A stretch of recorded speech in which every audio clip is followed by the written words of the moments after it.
তো বন্ধুরা, আজকের ভিডিওটি সম্পূর্ণভাবেই ডাব্লিউবিপি কনস্টেবল এবং কলকাতা পুলিশ যে প্রিলিমিনারি এক্সাম তোমাদের আগামী কয়েক মাসের মধ্যে যে হওয়ার প্রতিশ্রুতি দেওয়া হয়েছিল তা নিয়ে বিভিন্ন চ্যানেল থেকে বিভিন্ন রকমভাবে বলা হয়েছে এবং তারা যেরকম আপডেট পেয়েছে সেরকমই দেওয়া হয়েছে। তো বিষয়টি হচ্ছে যে আমরা প্রত্যেকেই জানি গতকাল অর্থাৎ 18ই মার্চ সুপ্রিম কোর্টে কিন্তু ওবিসি কেস নিয়ে কিন্তু একটা মামলা ছিল এবং সেই কেসে কি হতে চলেছে তোমরা নিশ্চয়ই কম বেশি জানো। এবং আজকের ভিডিওটা করার উদ্দেশ্য একটাই যে ওবিসি যারা যারা সম্প্রদায়ের মধ্যে পড়ছো, বেশ কিছু সম্প্রদায়কে বাদ দেওয়া হয়েছে এবং এটা কেন বাদ দেওয়া হলো এবং তার জন্য সুপ্রিম কোর্ট 3 মাস টাইম নিয়েছে এটাকে ভালো করে দেখার জন্য রাজ্য সরকারের কাছে। এবার রাজ্য সরকার যদি বিষয়টিকে নিয়ে আবার ডিলে করে তাহলে কিন্তু একটা বড় সমস্যা তৈরি হবে। তাই আজকে যারা ভিডিওটা দেখছো এবং তাদের কাছে যদি বর্তমান পেপারটি থেকে থাকে আজকে, তো সেখানে সুস্পষ্টভাবেই কিন্তু দিয়ে দিয়েছে যে ওবিসি সংক্রান্ত যে বিষয়টি, অর্থাৎ রাজ্যে যে ওবিসি কারা সমীক্ষা 3 মাসে, অর্থাৎ অন্যান্য অনগ্রসর কারা তা নতুন করে সমীক্ষা করা হবে। আর এই সমীক্ষার কাজ করতে অন্তত 3 মাস সময় লাগবে। তাই মামলা পিছনো হোক। রাজ্যের ওবিসি সংক্রান্ত মামলা মঙ্গলবার সুপ্রিম কোর্টে এমনই আর্জি জানালো পশ্চিমবঙ্গ সরকার এবং শীর্ষ আদালত তা মেনে নিয়েছে। এবার বিষয়টা হচ্ছে যে তাহলে এই মামলা যদি 3 মাসের মধ্যে সম্পূর্ণভাবে নিষ্পত্তি না হয় তাহলে কিন্তু আবার একটা প্রবলেম ফেস করতে হবে। যারা স্টুডেন্ট আছো, যারা সিরিয়াস পড়াশুনো করো এবং যাদের কাছে সময় খুবই কম, যাদের কাছে মনে করো আর সময় নেই, তাদের কিন্তু বড় একটা ফ্যাক্টর।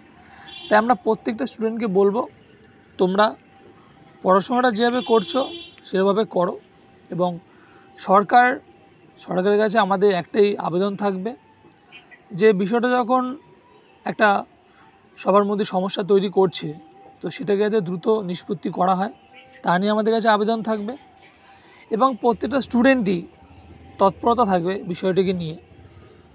বন্ধুরা, তোমরা কিন্তু কোনো মতেই কিন্তু ডিপ্রেশনে পড়বে না, কারণ দেখো এর আগে যারা এই পুলিশের এক্সামটা কমপ্লিট করেছিল 8,419 যে রিক্রুটমেন্ট হয়েছিল 2018-20 রিক্রুটমেন্ট, সেই সময় কিন্তু একটা প্রবলেম ক্রিয়েট তৈরি হচ্ছিল, আবার কেস হয়েছিল, তাদের কিন্তু জয়েনিং দেওয়ার সাথে সাথে কিন্তু জয়েনিং আটকে দিয়েছিল। এগুলো বিভিন্ন রকম প্রবলেম কিন্তু এই পশ্চিমবঙ্গ পুলিশের সরকার কিন্তু করে চলেছেই। তাই এই ওবিসি একটা নতুন একটা ইস্যু এবং এই ইস্যুতে কিন্তু অনেকেরই কিন্তু অনেক সমস্যার মধ্যে পড়তে হবে এবং পড়ছে। এবং এর জন্য আমরা প্রত্যেকটা স্টুডেন্টকে বলবো তোমরা পড়াশোনাটা অবশ্যই করবে এবং পাশাপাশি এটাও খেয়াল রাখতে হবে যে সরকার যদি এরকম দিনের পর দিন বিষয়টাকে নিয়ে ডিলে করে তাহলে কিন্তু সময়টা মাঝখান থেকে কিন্তু পেরিয়ে যাবে। যেমন দেখো আজকের বর্তমানে যে পেপারে যে বিষয়টি নিয়ে দিয়েছে, অর্থাৎ রাজ্যের 3 সমীক্ষায় দেখা গেছে যে 3 মাসের মধ্যে সুপ্রিম কোর্টে জানালো মমতার প্রশাসন। তো এখানে দেখো রাজ্যের অন্তত 77টি অনগ্রসর শ্রেণী সংক্রান্ত মামলা কলকাতা হাইকোর্টে হেরে যায় পশ্চিমবঙ্গ সরকার। 2010 সালের পর থেকে তৈরি যাবতীয় ওবিসি সংশয়পত্র বাতিল করে দেয় হাইকোর্ট। সেই নির্দেশের জেরে প্রায় 12 লক্ষ সংশয়পত্র অকেজ হয়ে পড়ে। এবার প্রশ্ন ওঠে ওই ওবিসি সংশয়পত্রের জেরে চাকরি বা অন্যান্য সুবিধা নেওয়ার ক্ষেত্রে কী হবে। তাই হাইকোর্টের নির্দেশকে চ্যালেঞ্জ করে সুপ্রিম কোর্টে যায় রাজ্যের সরকার।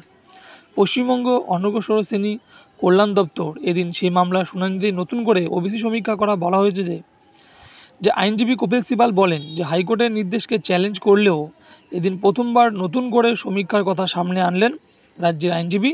বললেন পশ্চিমবঙ্গ অনগ্রসর শ্রেণীর কল্যাণ দপ্তর নতুন করে সমীক্ষা করবে বলে জানিয়েছেন এবং 3 মাস সময় লাগবে, তাই মামলা পিছনে হোক। কিন্তু এতে কী হচ্ছে, এতে তো সাধারণ মানুষের ক্ষতি হচ্ছে, অর্থাৎ যারা যে স্টুডেন্ট যারা পড়াশুনো করছে তারা তো আস্তে আস্তে ডিপ্রেশনে পড়ে যাচ্ছে না। সরকারতে এটা বোঝা উচিত না, যখন এটা নিয়ে এত ডিলে করছে তাহলে এতদিন তাহলে কেন করলো না, এক্সামটা কেন কন্ডাক্ট করলো না এতদিন ধরে, সেটা সরকার করলো না। অর্থাৎ সরকার যদি এতটাই চালাকি করে তাহলে কী করে চলবে। সরকারের তো এটা বোঝা উচিত 2026-এ আবার নতুন করে ভোট হতে শুরু করেছে, তখনও নতুন করে পুলিশের রিক্রুটমেন্ট শুরু হবে। তাহলে এখন যদি পরীক্ষাটা কন্ডাক্ট না করায়, পিলি হবে, মেন হবে, পিইটি পিএমটি আছে, মেডিকেল আছে, ইন্টারভিউ আছে, কতগুলো প্রসেস রয়েছে, সময়ের ব্যাপার আছে এগুলো। তাহলে সরকার ইচ্ছা করে এই জিনিসটাকে ডিলে করাচ্ছে, যেহেতু সরকার আবার চ্যালেঞ্জ করেছে এটা মানুষকে দেখানোর জন্য সুপ্রিম কোর্ট সে সময় নিয়েছে। এখন আমাদের একটাই বক্তব্য সবার কাছে, সরকারের কাছে, যে এইটা যেন তাড়াতাড়ি নিষ্পত্তি হয় এবং সবাই যাতে এই সমস্যা থেকে মুক্ত হয় এবং তাড়াতাড়ি যাতে এক্সামটা কন্ডাক্ট করানো হয়, সেটি আমাদের সরকারের কাছে অনুরোধ থাকবে। আমরা প্রত্যেকেই সরকারের কাছে আমরা আমাদের সিএমকে ইমেল করব, যাতে এই 3 মাসের পর যাতে আবার নতুন করে কোনো ডেট না ইস্যু হয় এবং 3 মাসের মধ্যে যেন এটা সম্পত্তি পুরোপুরিভাবে নিষ্পত্তি হয়ে যায়, সেটা আশা রাখবো। কারণ যেভাবে স্টুডেন্টরা পড়াশুনো করছে, দিনের পর দিন একটা স্বপ্ন দেখছে একটা ভালো জায়গায় চাকরি করবে এবং যাদের পুলিশ হওয়ার স্বপ্ন, সেই স্বপ্ন যাতে মাটি না হয়, তার জন্য আমরা প্রত্যেকে চাই সংঘবদ্ধ হয়ে সরকারের কাছে জানানো যে তাড়াতাড়ি যেন এই প্রবলেমটা সলভ করা যায়। এবং প্রত্যেকটা স্টুডেন্টকে আমি বলবো তোমরা ভালো করে পড়াশুনো করো এবং তোমরা অবশ্যই সাকসেস পাবে। এবং যদি আমরা নতুন কোনো আপডেট পাই তাহলে অবশ্যই জানাবো। থ্যাঙ্কস ফর ওয়াচিং এবং তোমরা সঙ্গে থাকো। Thank you.